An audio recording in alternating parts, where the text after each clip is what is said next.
Republican State Senator Kelly Hancock of North Richland Hills has a new high-profile job. Outgoing Texas Comptroller Glenn Hegar hired him to serve as the new chief clerk and swore him into office.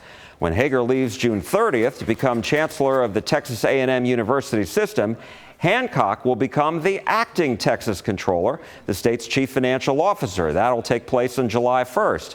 Hegar served in the position for 10 years, and this is a rare opening for a statewide office. Hancock also announced he's running for controller during the March 2026 Republican primary, and Governor Abbott wasted no time and endorsed him. It's a crowded Republican primary. Hancock will face Railroad Commissioner Christy Craddock and former State Senator Don Huffines of Dallas. I asked Hancock how this all developed and why he wants this job. Yeah, Jack, it's a great job. And I mean, all the really vital things, the big things that are important to Texas and Texas taxpayers. You'd be surprised how many of them rest here in the Comptroller's office. I mean, you take everything we've done along the border, you know, the building of the border wall, all that flow of revenue is coming through the Comptroller's office. You know, the federal government's talking about reimbursement to Texans and Texas taxpayers, and so we look forward to taking those federal dollars and replacing state dollars with federal dollars and able to get those dollars back to Texas taxpayers. And then, you know, the latest thing this last session when we passed that education as savings account, providing educational freedom, which has been something I've pushed for 30 years as a school board member, as a legislator, and of course now those are going to be implemented through the Comptroller's office. So this is just a great place to be right now. And I was going to ask you about that because this is going to be a big test for you, getting this $1 billion education savings account program in place. You've got a year to do it. And so I'm wondering, how important is it to you that, A, this gets done on time and that it is easy for parents to access?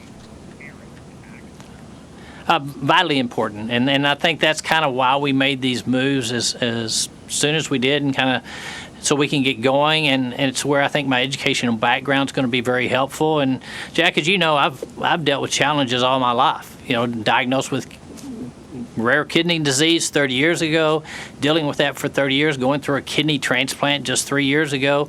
And, you know, I'm used to being challenged and challenges, and I'm excited about it and thrilled to be working with Governor Abbott, which I know this was a big part of his program. He was very concerned making sure that we get these education savings account out and available to the public and very transparent, and the accountability is there. So I'm excited about it. After you were sworn in, you quickly announced that you want to keep this job permanently, and so that you are running in the Republican primary in March in 2026. And Governor Abbott quickly endorsed you, but you've got two competitors already, yep. Former State Senator Don Huffines of Dallas, who you serve with in the state Senate, and then also the Railroad Commissioner Christy Craddock. What separates you from them? Why do you think you are best suited for this job over them?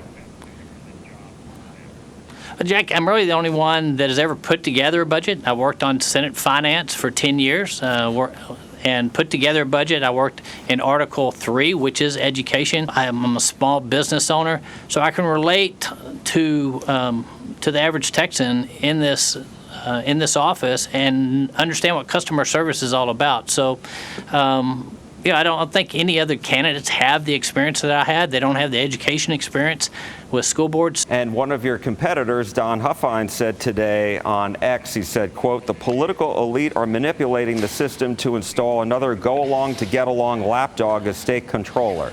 What's your response to that? Yeah. Oh, Jack, you've known me a long time. That's probably the last thing I am. I mean, I can relate with the average citizen as much as anybody. Robin and I started our own business from scratch. I mean, we got down to very little in the bank, where she's wondering if this business is ever going to actually make a profit. And so we've scratched and clawed. You know, I was never born with a silver spoon in my mouth, and so I think I can relate much better than most of the candidates in this race to the average Texan. And so I think that kind of separates us. There is a difference there. And I'm the only one with the governor's endorsement. Hancock resigned from the Senate. Governor Abbott will have to call a special election for this Tarrant County Senate seat. State Representative Nate Schatzline of Fort Worth tells me he's considering a run for this Senate seat.